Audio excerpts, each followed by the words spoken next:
guys, Miss Acton. I'm here teaching you reading this week. All right, so I'm gonna go by fast so we're not here all day long. I know you guys have things to do, and I don't want you being on here with Miss Acton for forever. So we're gonna be going over a lot of things. So keep up. So we've got two new words I'm going to introduce today. We have one explicit information that we're really going to work on. For us to be able to work on this, we have to introduce a text. So you're going to be seeing a text called My Pet Tarantula. Basically, it's an article talking about how tarantulas can be really good pets.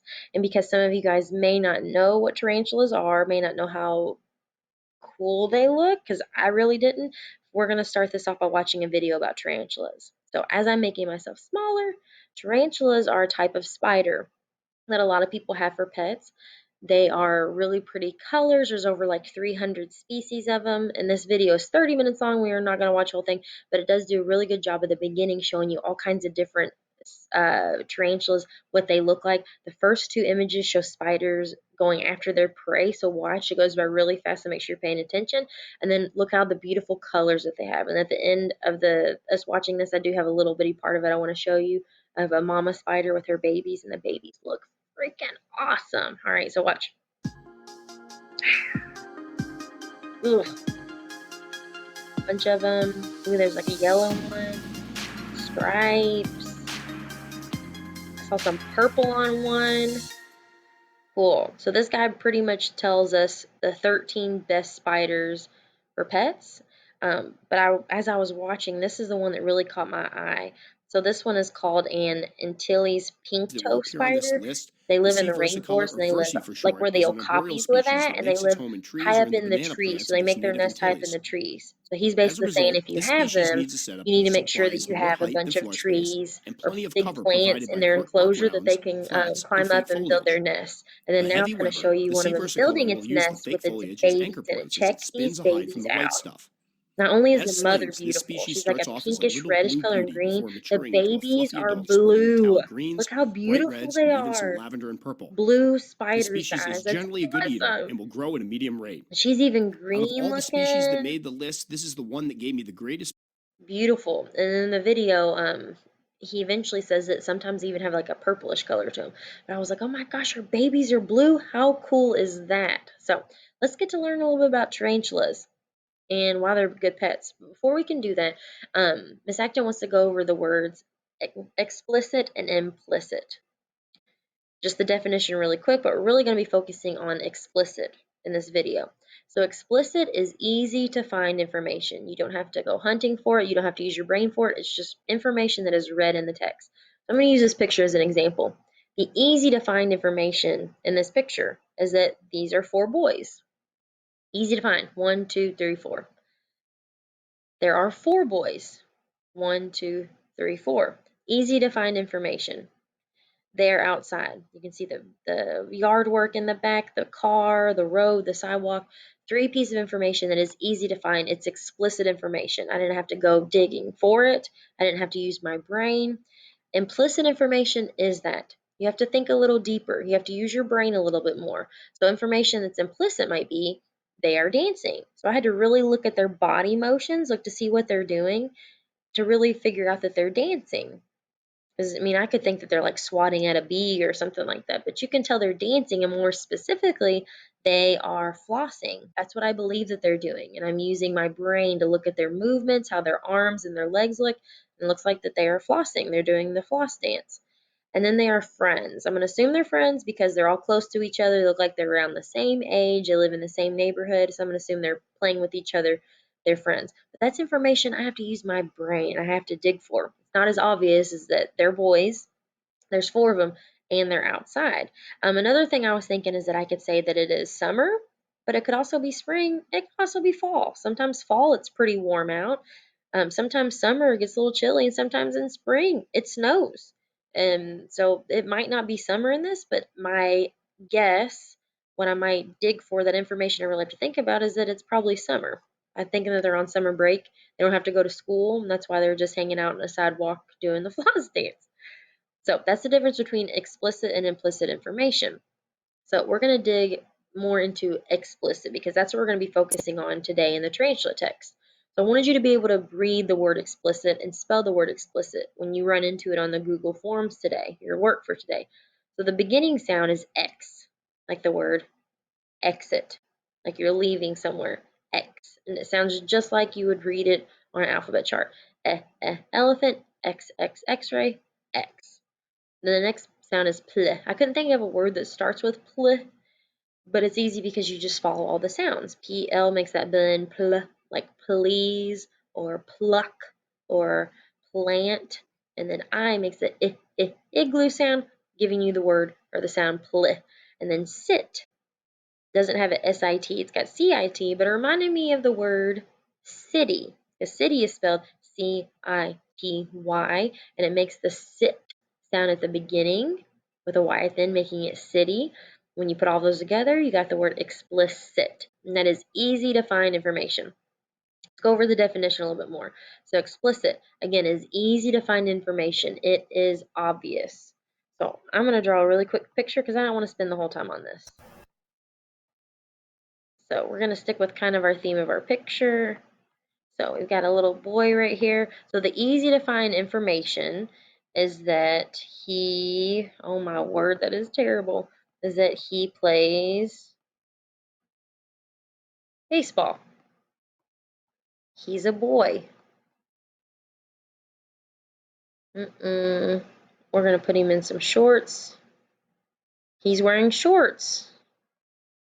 You could even say, depending on if there was another stick figure in this picture, whether he's short or tall. You could say maybe if he looked like he was really strong, has big muscles, you could say he's really athletic. Or maybe if he's like skinnier, looks like he's doesn't have a lot of weight on him, maybe it can mean that he's like a runner. He's really fast, so you could say he's fast. All different things you could do, but it's just easy to find information. Easy to find, and it could be from a picture, but it also be from a text. And then we're going to use it in a sentence. I'm going to say explicit. I don't think I can fit that right there. I'm going to use the word information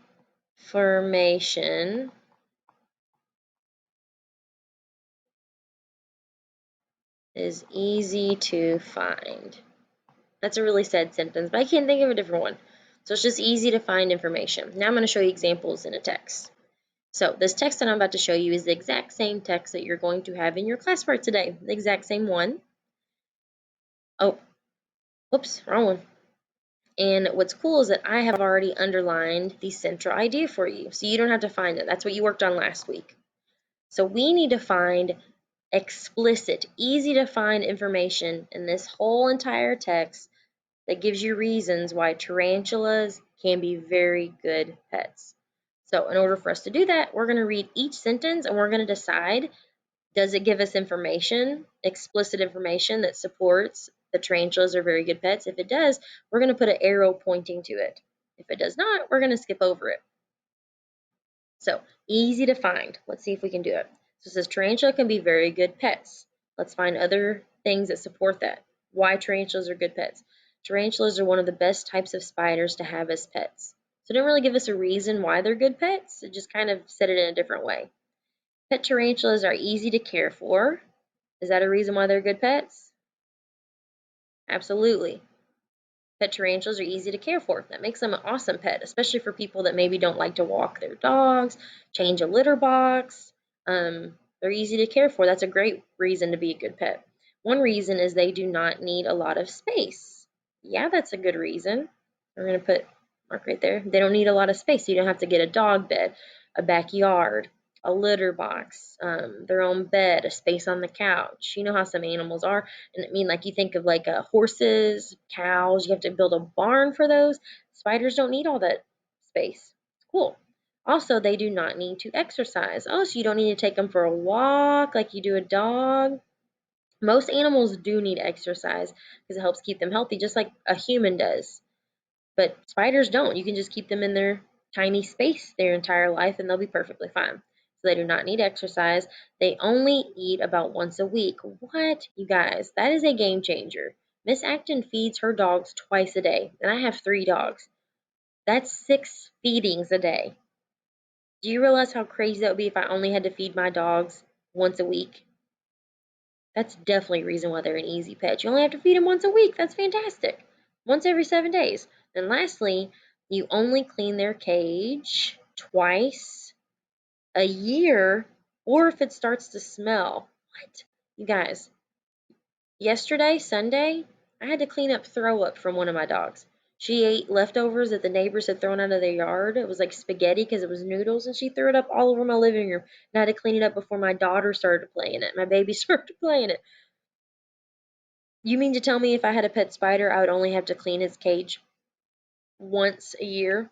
Or sorry, would I say twice a year? Yeah, twice a year. Sign me up. I kind of want a spider now. So these are all reasons why you would maybe think that tarantulas can be very good pets. So far I've got 1, 2, 3, 4, 5 reasons. Now this last little part gives you reasons why maybe they're not so good pets, or if you do decide to have them as pets, there's still some things you need to watch out for. It says pet tarantulas can hurt you if they are scared. I wonder what they mean by hurt you. Ooh, that could be an implicit where you really have to think about it. How could a spider hurt you? How could you scare a spider? How do you scare a spider? Especially a tarantula. Both information that you need to really think about. It's not easy to find. Probably going to talk about that tomorrow. Their venom is not deadly, but their fangs can still hurt. So those two little things in the front, you can kind of see in this picture, they've got two little arms. Behind those are two fangs. And when they bite you, they sink those fangs into your skin. It says the venom is not deadly, so that means it cannot kill you. You cannot become dead from it, but it can still hurt. I bet it can. It is best to just look and not pick them up. So they're definitely pets that you don't pick up and snuggle with. You don't take them out and show them off with your friends. Kind of just let them chill in their cage and just watch them from behind the glass. So makes sense. All right, so you guys, that was all kinds of explicit information that we saw. Miss Acton pointed out there might be some implicit information too. Here is your form, your classwork that you're going to do today. So first thing you're going to do is tell me what explicit information means. I talked about that at the beginning of this video. Then you're going to tell me what the central idea is. It's underlined. That one should be easy to find. Next, you're going to tell me what are some information in the text, the things that we pointed to in this video that would tell you that they are very good pets. There's one in there that does not match, so don't check off at least one. There's 3 that are. Wants to know what explicit information tells you that they are clean. They're clean animals. What explicit information tells you that they don't eat a lot, or how much that they need to eat. And then lastly at the bottom, because they did talk about it in the text, tell me your reason that you would not have a tarantula. What's something that they might do that would keep you from having one? All right, so have fun with this, guys. I hope you learned something new today. I hope you have fun. Remember, if you have any trouble, please contact your teacher. And good luck. Hey, guys.